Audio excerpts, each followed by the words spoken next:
Hello, Teresa, and we are quickly speeding towards the midpoint of August. So I hate to say it, looks like 2/3 of the summer period, even 3/4, depending on if you're getting kids back to school, is pretty much up. And what we've seen is a fairly quiet summer on the gasoline front, and we haven't seen prices move up in any way, shape, or form, with the exception of Vancouver, and that's because in the Lower Mainland, Vancouver Island, because there's been a bit of a crimp in supply in the Pacific Northwest region of the United States, which is also home to most where the fuel originates, although most of Vancouver's gasoline comes via the Parkland refinery, as well as and soon to be Sunoco. But the Parkland refinery and the pipeline that comes from Edmonton, even with that in mind, it is really a regional market, and it has seen an increase of about 10 cents a liter.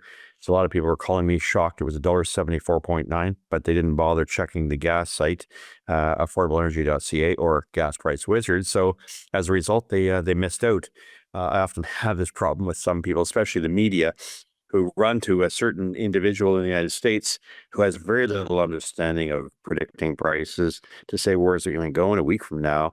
Their prediction was going to fall. My prediction, you can't predict more than a few days away. There's also circumstances that tend to drive it in a different direction. So I'm sorry some people got deceived by that, but it is what it is. And across the country, we haven't seen a lot of movement. We did see a bit of movement post the August long weekend. We saw prices restore, go back up, in many cases, 3, 4, 5 cents a liter. That's because gas bars engage pretty much across Canada in most major cities, what I call gas bar shenanigans. And what they really do is that the wholesale price includes the 8 to 10 cent retail margin. That's what it takes for them to honor credit cards, pay for loyalty programs, turn on their pumps, pay for the electricity, make their bank happy with interest rates, mortgage charges, taxes, etc. You can't do that for zero or sub 10 or 15 cents a liter, as we're seeing in many instances. If so, and you see gas prices, when I predict them, say $1.36 or $1.35, and they're $1.22, you have to ask, what's the catch? Is it the cost of the water, the coffee, or the beef jerky at a convenience store? Or is it the cost of premium where they're able to make the difference? Or is it, in fact, diesel? I have some friends of mine who say, oh, they always go to Costco and they get the cheapest price below what I predict. Well, that's true. Yeah, Costco always gets a 3 to 5 cent advantage because it can move volumes for refineries. But beyond that, when we see prices sometimes below cost, you have to ask yourself, why does Costco simply use that for gasoline? Why aren't they using it for every product in the store? And plus, you're paying $100, $150 a year for your membership. So, folks, there's no such thing as a free lunch. And be very careful, because when I make predictions, the predictions are based really on what should be the wholesale price, taxes in, and that's the rack price, as well as the retail margin. Any deviation from that is simply games being played by gas stations who are trying to hot dog it so they get a few more customers in. Best way to avoid the gas bar shenanigans, so when you're in Vancouver, whether you're in the Calgary, Edmonton, whether you happen to be in Winnipeg, whether you happen to be in Toronto, Ottawa, Montreal, London, even Montreal, gas up after 6 p.m.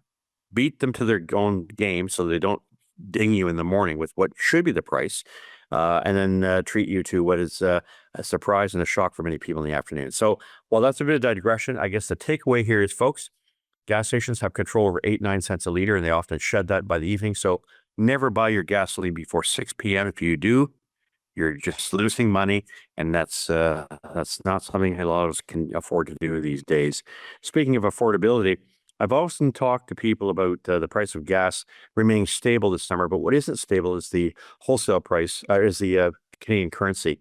Because it takes 137 pennies to buy a US dollar, and I'll explain why that is to a large extent.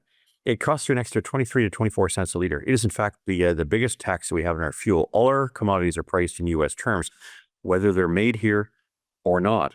And so even gasoline, or think of products that we might buy from the store, not just imported from the United States, but whose value is based on the American dollar, you can see why those who used to cheer years ago, usually the modern monetary theorists on the left, thought it was a wonderful idea to have a cheap Canadian dollar because you sell more goods. Nonsense.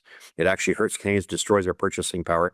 And the main reason for it, well, I know they don't like to hear it, but when you destroy your oil and gas sector and decide that there's no business case for it, no one wants to invest in Canada. There's no money coming in. And it certainly isn't coming in for housing here in Ontario and other places where we've seen the housing boom had led to an artificial bubble in terms of the valuation of all of our assets. So when it comes down to it, wanting to block pipelines or finding all sorts of cute, trendy excuses to block pipelines and prevent our number one resource, which is about 10 to 15% of our entire economy, the GDP of our economy, has consequences. And it has consequences even for the downtown shut-in crowd that says, oh, I take my e-bike and I don't need to take a vehicle. Yeah, your food doesn't get delivered by stork. And for that reason, it's really critical people understand the value of the Canadian dollar. And the reasons for its weakness isn't just because of an inflated US dollar and because everybody sees that as sort of a gold standard, if you will.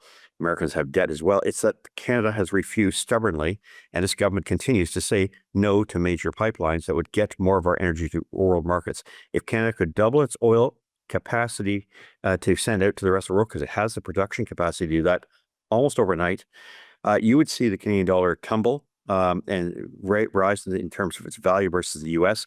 And you would find that inflation wouldn't be a concern and your dollar would go that much further. That's a little bit of energy advice on the gasoline price. It's going to be very stable this week. Diesel will probably go up over the next couple of weeks, but for now, it's slow and easy wins the race. No hurricanes in the US Gulf Coast. That means that we're going to look at stable prices at the next for another week, Teresa.